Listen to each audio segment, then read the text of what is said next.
Hello everybody, it's Kai. Welcome back to my channel and welcome to a brand new speed build video. And today we are going to be building in the world of Sulani, which is very beautiful, and we are building on the volcanic lot. I'm not so sure what it's called, but I think it's called Caldera Camp or something.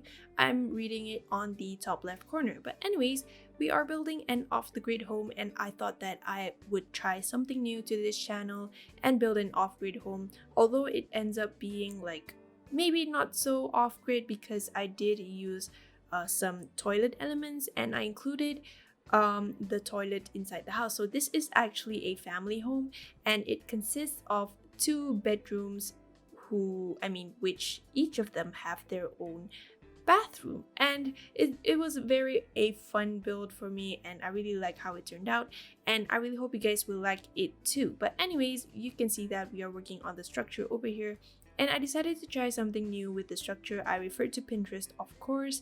I tried to copy one of the houses that I saw, and it's kind of this like half rectangular or half triangular shape. You can see through the roofing.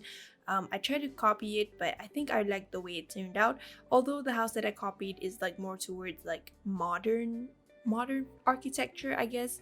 I decided to just imply it over here, and I really like how it turned out, so I really hope you guys will like it too. But for the landscaping, it was a really fun landscaping because I did use a lot of colors, and I'm really in love with the results.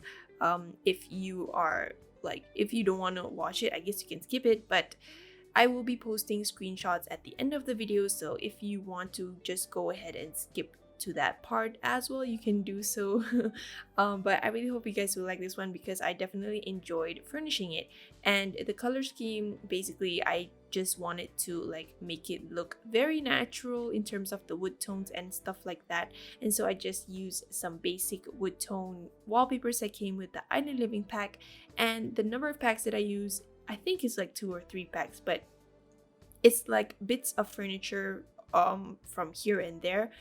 It's not a lot of furniture from a lot of packs, but the main pack that I use is of course Island Living, because I wanted to make this build consistent with the world that we are building in, which comes with the Island Living pack. So a lot of the items that I use in this build are actually from Island Living, and also the debug menu of the pack. And as you can see over here, I tried to like play around with the landscaping over here. I didn't really know what to put at first initially for that gap over there, you can see, but in the end I will be putting like a swing, I guess, and also we'll be putting some outdoor clutter. Even though it doesn't look like so outdoorish, it doesn't really make sense, but I just wanted to use my imagination for this build. And for the outside part of the house, basically it's just very basic stuff. Yes, but I did use the clothesline that came with the debug menu, even though the title is off the grid build, but I guess that your sim cannot really use that clothesline. I'm not so sure, but in the end I will be putting like a wash basin from the laundry day pack, but I didn't add in the clothesline that come with it because I imagine that I really like the one that came with the Island Living one instead, so I just put it over there. But anyways, over here is the outdoor kitchen or the barbecue area. And as you can see, I did put those fish hanging thing. I'm not so sure what you call it, but I guess that's where your sims can dry out their fish catch. I'm not so sure if it's a common practice over there where you are, but over here it's quite common, especially in like places where the fishermen are, and they have this technique where they dry out their like catching in the sun, and it becomes like this salty fermented type of food. And I don't really eat that, but I have heard of that, and I guess that's common practice over here in Southeast Asia. But anyways, we are going to be furnishing the house soon, and at the outdoor part you can see that I put in a dustbin over there, which I imagine that your sims can use whenever they use the barbecue area. And also I put a bees box. I'm not so sure what you call it, but it came with the season pack, and it's basically the bees hive thing, I think. And I did put that over there because I imagine that the sims that live here, they are also self-sufficient, meaning that they live off their own like skills, such as like fishing and also like collecting honey, I guess, when they use the beeswax thing. But over here is going to be the outdoor lounge area, which I really like. I didn't really know what couches to go with at first, or actually I didn't really know like what type of area I wanted to do from the front area, but I did end up making it into a lounge area, and I really like it.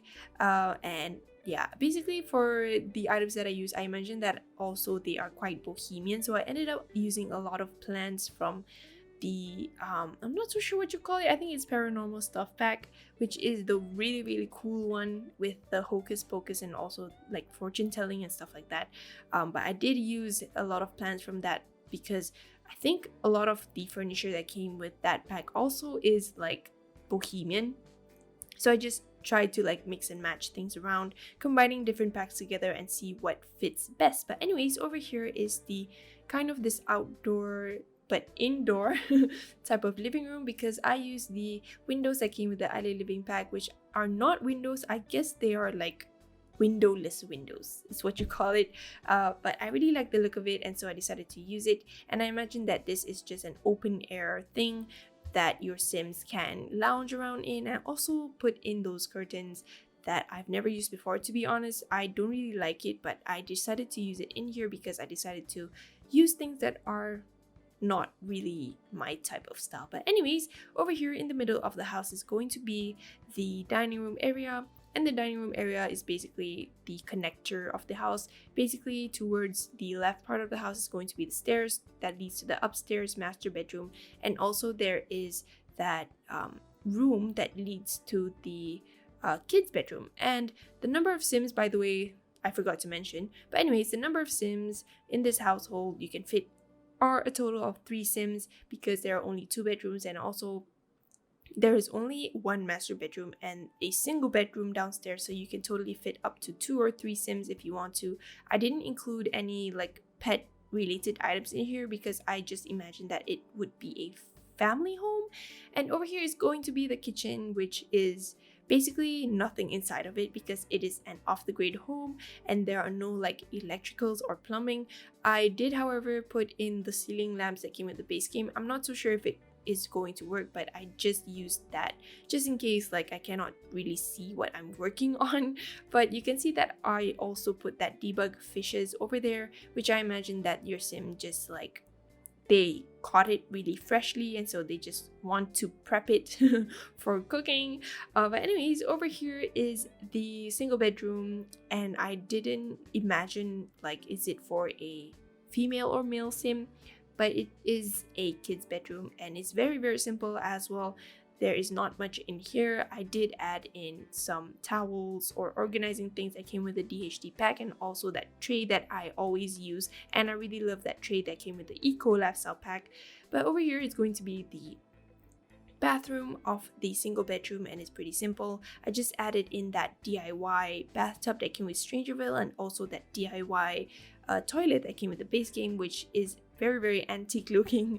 But anyways, over here is the master bedroom, and the master bedroom is pretty much simple. There was a lot of space for me to play around with, but I didn't really know like how to fill it in, so I just like put random clutter over here and there. And I also use a lot of plants, like I said, from the paranormal stuff pack, which I really like. It really looks bohemian, and I think it really suits this type of vibe. But anyways, I did also end up adding a study table for this bedroom, but I didn't include any computer, of course, because it's an off-the-grid home. I just included like a couple of book stacks that came with the base game clutter, I think, which are the ones that I always use in my builds. But anyways, I also added in a art easel and also a guitar, so your Sims can like just play around some skills and improve them. And basically the toilet for each of the rooms is also the same style and layout. And I just added in a lot of like wall decorations as I could, because it really looks like empty for the master bedroom, and so I just decided to fill it up. But anyways, yeah, that concludes the end of the video. So I really hope you guys will like this build. If you do like this build, please give this video a big thumbs up and subscribe to my channel if you haven't, and comment if you want to, and I'll talk to you guys in my next video. Bye!